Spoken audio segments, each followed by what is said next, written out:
जय हिंद दोस्तों, स्वागत है आपका एक बार फिर से इस नई वीडियो में। दोस्तों, इकोनॉमिक टाइम्स के अंदर एक आर्टिकल छपा है एक्स सर्विसमैन के लिए, और आज के इस वीडियो में हम देखेंगे कि इस आर्टिकल में कौन कौन सी इंपॉर्टेंट चीज़ें हैं जो कि एक एक्स सर्विसमैन को या जो लोग सेना से रिटायरमेंट हो रहे हैं उनको पता होनी चाहिए। दोस्तों, सैनिकों से जुड़ी सारी खबरों को जानने के लिए सब्सक्राइब का बटन दबाएँ और बेल आइकन को प्रेस करके ऑल का बटन दबाएँ ताकि सारी लेटेस्ट जानकारी आपको मिले सबसे पहले। तो चलिए शुरू करते हैं वीडियो। तो दोस्तों, ये जो आर्टिकल है ये है एक्स सर्विसमैन जॉब्स के बारे में। तो जैसा कि आप जानते हैं कि एक्स सर्विसमैन के लिए सेंट्रल गवर्नमेंट कुछ जॉब प्रोवाइड कराती है और जो स्टेट गवर्नमेंट है वो भी कुछ जॉब प्रोवाइड कराती है, और मेनली जो एक्स सर्विसमैन रिटायर होते हैं उनका जो फोकस होता है वो उन्हीं के ऊपर होता है कि उनको एक अच्छा गवर्नमेंट जॉब मिल जाए ताकि वो अपनी बाकी की जो लाइफ है वो आराम से अपनी फैमिली के साथ गुजार सकें। लेकिन काफ़ी ऐसी कंपनियां हैं, जो बड़ी बड़ी कंपनियां हैं इंडिया की, जो कि काफ़ी अच्छे पैकेजेस उपलब्ध कराती हैं एक्स सर्विसमैन को।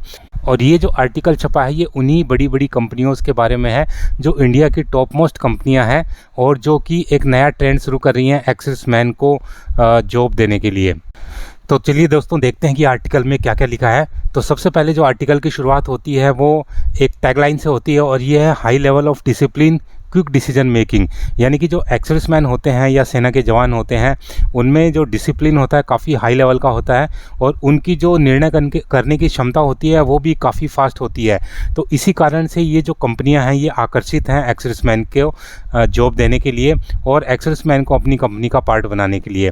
बड़ी बड़ी कंपनियां जो कि काफ़ी आगे बढ़ चुकी हैं और जो उनका नेक्स्ट फेज़ में वो और ज़्यादा ग्रोथ करना चाहती हैं, तो वो जॉब के लिए एक्स सर्विसमैन को ले रहे हैं और उनको एक्स सर्विसमैन काफ़ी पसंद आ रहे हैं, और ये कंपनियां एक्स सर्विसमैन को काफ़ी जॉब ऑफर कर रही हैं। तो ये सारा कुछ इस आर्टिकल में लिखा हुआ है। आगे इसमें जो जिक्र करें कि कौन कौन सी वो कंपनियां हैं जो टॉप मोस्ट कंपनियां हैं भारत की और जो एक्स सर्विसमैन को जॉब ऑफर कर रही हैं, तो उनमें Reliance industries, Maruti, ONGC, Vedanta, Tata group, Aditya Birla group, L&T, Adani group, RPG group. तो ये सारे जो हैं ये काफ़ी बड़ी बड़ी कंपनीज़ हैं, इंडिया की प्राइवेट कंपनीज़ हैं, और ये चाहती हैं कि जो एक्स सर्विसमैन है वो इनके साथ काम करे ताकि ये अपनी ग्रोथ को और ज़्यादा बढ़ा सके। दोस्तों, इसमें एक आंकड़ा दे रखा है कि जो रिलायंस इंडस्ट्रीज़ ने पिछले वर्ष 2000 एक्स सर्विसमैन भर्ती किए थे, और इस साल ये 7500 यानी कि लगभग 3 गुना से भी ज़्यादा ये भर्ती कर चुकी है और आगे भी भर्ती करने वाली है। यानी कि इनका जो भी डिपार्टमेंट्स हैं उनमें जो एक्स सर्विसमैन है वो सारी रिक्वायरमेंट्स को पूरी करते हैं, और इसी कारण ये रिलाई करती है एक्स सर्विसमैन के ऊपर। दोस्तों, रिलायंस इंडस्ट्रीज़ के एग्जीक्यूटिव ने ये कहा है कि जो एक्स सर्विसमैन होते हैं, जो सेना का उनका जो अनुभव रहता है, वो अपनी सेवाओं से कंपनी का जो ग्रोथ है उसमें एक यूनिक वैल्यू ऐड करते हैं।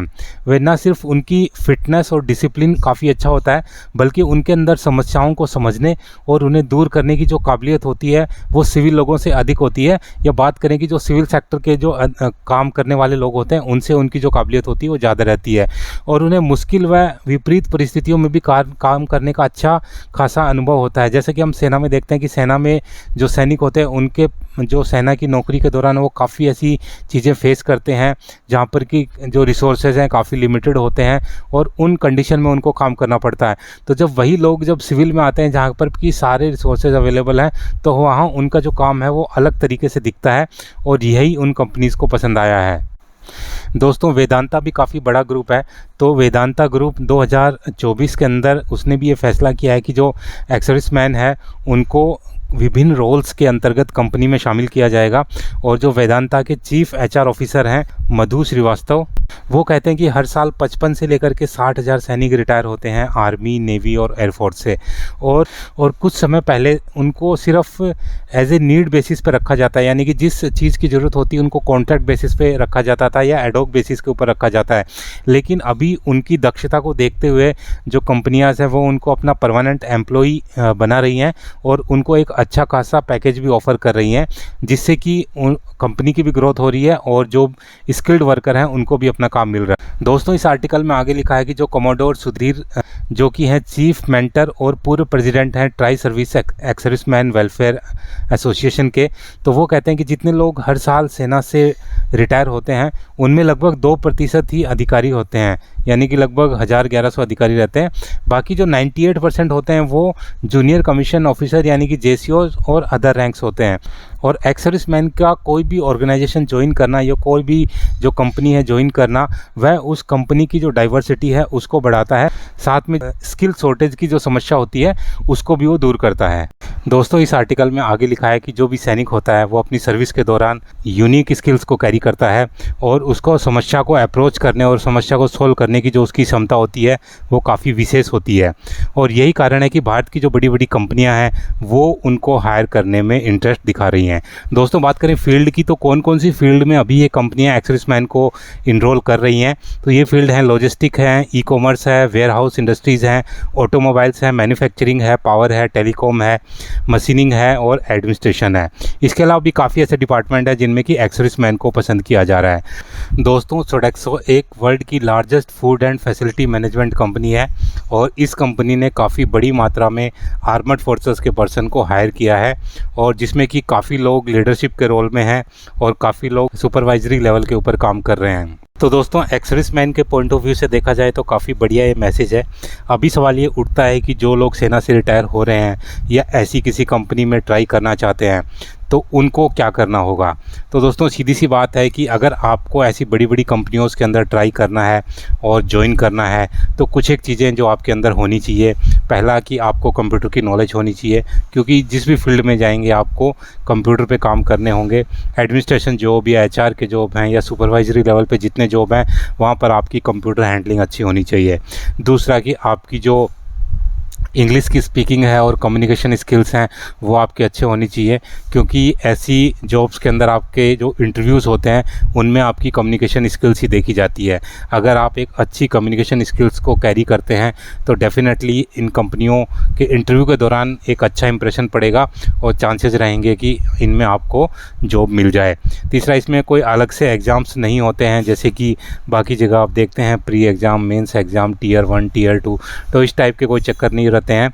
ये कंपनी सिर्फ आपका एक्सपीरियंस देखती हैं कि सेना में आपने कितनी नौकरी की है और सेना में आपने किस डिपार्टमेंट में क्या चीज़ें हैंडल की हैं। प्लस जब आप इंटरव्यू देने जाएंगे तो वहाँ पर आपका कॉन्फिडेंस, आपकी पर्सनैलिटी और आपकी जो कम्युनिकेशन स्किल्स हैं उनको देखा जाता है। और अगर आप उनमें खरे उतरते हैं तो आप यकीन मान के चलिए कि आप एक इतना अच्छा खासा पैकेज ये कंपनी ऑफ़र करती हैं कि आपको वो पैकेज किसी अच्छे गवर्नमेंट जॉब में भी नहीं मिलेगा।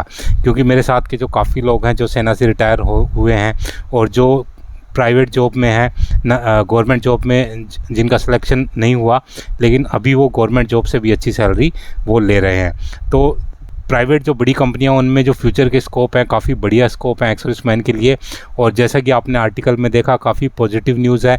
आने वाले टाइम में ज़रूर ये आगे बढ़ेगी, क्योंकि एक्स सर्विसमैन जिस भी ऑर्गेनाइजेशन में जाते हों, चाहे वो सरकारी हो चाहे वो प्राइवेट हो, उनका जो काम करने का तरीका अलग रहता है और यही कारण है कि वो अट्रैक्ट करता है सभी को। उनके पास एक अच्छा खासा एक्सपीरियंस होता है, अच्छी फिटनेस लेवल होता है, अच्छा डिसिप्लिन होता है और चीज़ों को समझने को और सॉल्व करने की जो काबिलियत रहती है वो काफ़ी यूनिक रहती है। तो दोस्तों, ये थी सारी जानकारी। उम्मीद है कि वीडियो आपको पसंद आया होगा। वीडियो अगर पसंद आए तो लाइक, शेयर एंड सब्सक्राइब करना ना भूलें और बने रहें मेरे साथ इसी प्रकार के इंटरेस्टिंग वीडियोज़ के लिए। वीडियो में बने रहने के लिए आप सभी का धन्यवाद। जय हिंद।